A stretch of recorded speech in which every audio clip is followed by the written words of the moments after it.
आज एक बहुत ही मोटिवेशनल कहानी सुनाने जा रहा हूं मैं आपको।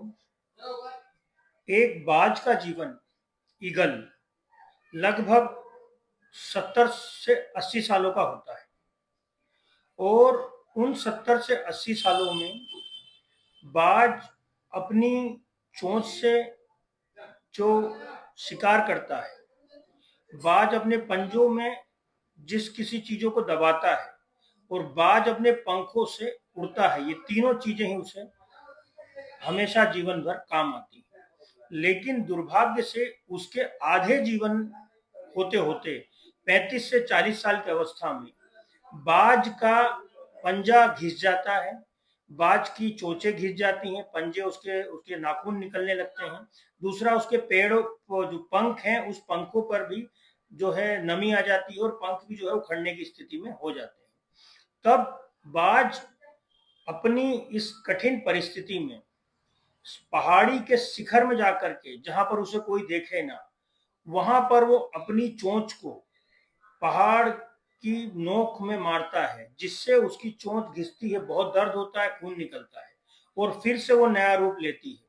ठीक इसी तरह के अपने पंजों को वो उस तरीके से घिसता है और अपने पंखों को निकाल के फेंक देता है। इस पूरी प्रक्रिया में कम से कम 6 महीने से 1 साल लगता है और इस पूरी प्रक्रिया के दौरान बाज वापस से अपनी नई उड़ान भरता हुआ आगे का अपना आधा जीवन इसी गति से जीता है।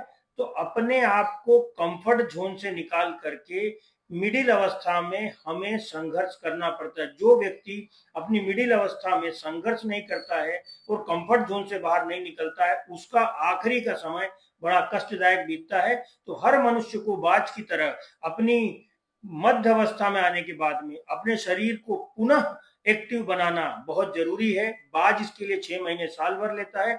चूंकि हम मनुष्य हैं तो भले हम 2 साल लें, लेकिन हम कठिन परिश्रम करें और हमारी हर पुरानी चीजों को, हमारे शरीर से जुड़ी हुई चीजें जो हमें आगे, मस्तिष्क हो गया, हमारा शरीर हो गया, इन सब चीजों को ठीक करने में बहुत मदद मिले। तो मनुष्य को भी बाज की तरह अपने आप को एक अवस्था में आने के बाद में कंफर्ट जोन से निकाल करके पुनः उसको अपने आप को जागृत करना चाहिए और पुनः उसको सजग होना चाहिए। इसी का परिणाम होगा कि वो आगे सुखद जीवन जी सकता है। ये बहुत बड़ी सीख है, सभी लोगों को इससे सीखना चाहिए। बहुत बहुत धन्यवाद।